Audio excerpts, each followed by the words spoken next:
Kundan stone வச்சு ஒரு பியூட்டிஃபுல்லான பிரேஸ்லெட் தான் வந்து மேக் பண்ண போகிறோம். அதுக்காக நான் ஃபஸ்ட்டு ரவுண்ட் ஷேப்பில் இருக்கக்கூடிய குந்தன் ஸ்டோன் எடுத்துக்கிறேன். அப்புறம் ஒரு வேக் ஷீட் எடுத்து அதில் வந்துட்டு நம்ம B7000 க்ளூ போட்டுட்டு அதுக்கு மேலே வந்து அந்த குந்தன் ஸ்டோன் வந்து ஒரு ஃப்ளவர் ஷேப்பில் வந்து ஒட்டி எடுத்துக்கிறேன். இந்த மாதிரி வந்து 10 பீஸ் வந்து ஒட்டி எடுத்துக்கிறேன். அப்புறம் எக்ஸஸாக இருக்கிறத வந்து கட் பண்ணி எடுத்துக்கிறேன். இப்போ வீடியோவில் எப்படி காமிச்சிருக்கேன்னா அந்த மாதிரி. அப்புறம் வந்துட்டு ஒரு ஹைப்பின் எடுத்து அதில் வந்துட்டு அதோட ஷேப்புக்கு ஏற்ற மாதிரி கட் பண்ணி விட்டு பெண்ட் பண்ணி விட்டு அப்புறம் நாம் ரெடி பண்ணி வச்சுருக்க அந்த வேக் ஷீட்டில் வந்துட்டு அதை ஒட்டி எடுத்துக்கிட்டு அதுக்கப்புறம் ஒரு சர்க்கிள் ஷேப்பில் வந்துட்டு ஒரு வேக் ஷீட் எடுத்து அதை வந்து மேலே வந்து ஒட்டி எடுத்துக்கிறேன்.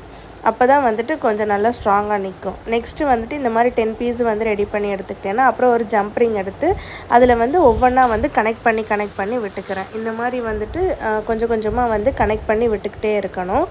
எண்டிங்கில் வந்து லாப்ஸ்டார் ஹூக்கு வந்து அட்டாச் பண்ணி விட்டேன். அவ்வளோதான், பிரேஸ்லெட் ரெடி ஆகிடுச்சு. உங்களுக்கு இந்த குந்தன் ஸ்டோன் பிரேஸ்லெட் வந்து பிடிச்சிருக்கா பிடிக்கலன்னு சொல்லுங்கள். இந்த மாதிரி வீடியோஸ் பார்க்க கண்டிப்பாக நம்ம பேஜை ஃபாலோ பண்ணி வச்சுக்கோங்க.